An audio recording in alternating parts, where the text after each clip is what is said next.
लोकसभा निवडणुकीच्या प्रचाराचा आज शेवटचा दिवस आहे आणि आज रामनवमी आहे। रामनवमीच्या निमित्तानं प्रतिभा धानोरकर हे रामाच्या दर्शनासाठी आले आहे। ताई, आज आपण रामाच्या दर्शनासाठी आले, काय सांगा?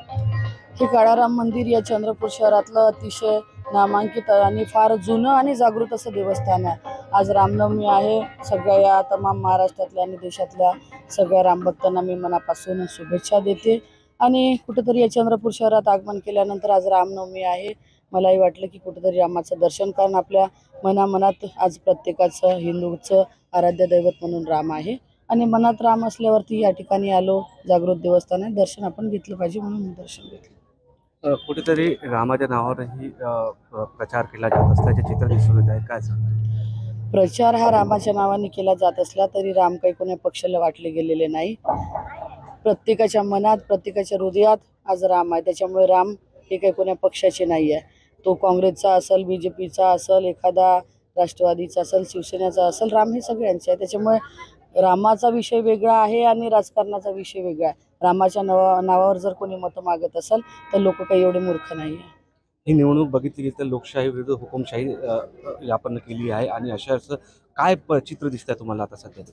नक्कीच ज्या पद्धतीची हुकुमशाही भाजपच्या लोकांनी या 10 वर्षात सगळीकडे गाजवलेली आहे, हुकुमशाहीला कुठेतरी लोक कंटाळले आणि लोकशाही जर का खऱ्या अर्थानं जिवंत ठेवायची असेल तर या 19 तारखेला लोक हे लोकशाहीच्या बाजूने राहणार आहे आणि हुकुमशाही कुठेतरी मोडकळीस आणण्याचं काम ही जनता करणार आहे। ताई, कुठेतरी आपण प्रचारामध्ये बघितलं की भाजपकडून सर्व जे उमेदवार आहेत त्याच्यासाठी पंतप्रधान नरेंद्र मोदी असन, गडकरी असन, देवेंद्र फडणवीस असन, भुजबळ असन, बावनकुळे असन, सिने अभिनेत्री असन, हे यांच्या मोठ्या प्रमाणात प्रचार झाला, परंतु आपल्याकडून कुठेही असे मोठे उमेदवार किंवा कलाकार दिसून आले नाही। नुसते सिने तारिका म्हणजे हिरो हिरोईन आणल्यानं कुठं प्रचार होते किंवा लोक मतदान करते असा विषय अजिबात नाही।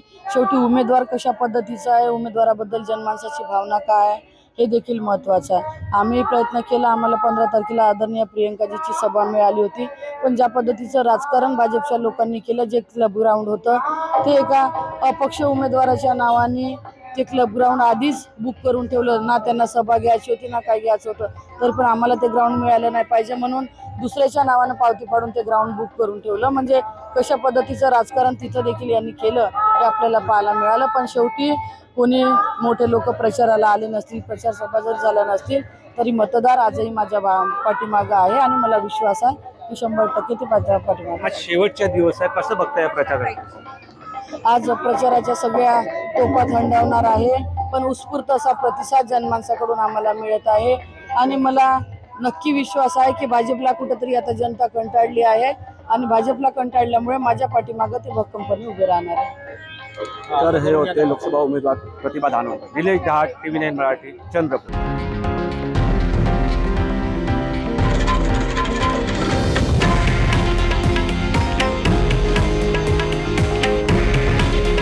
हे आहे देशातील नंबर 1 न्यूज नेटवर्क आणि आपण पाहत आहात TV9 मराठी।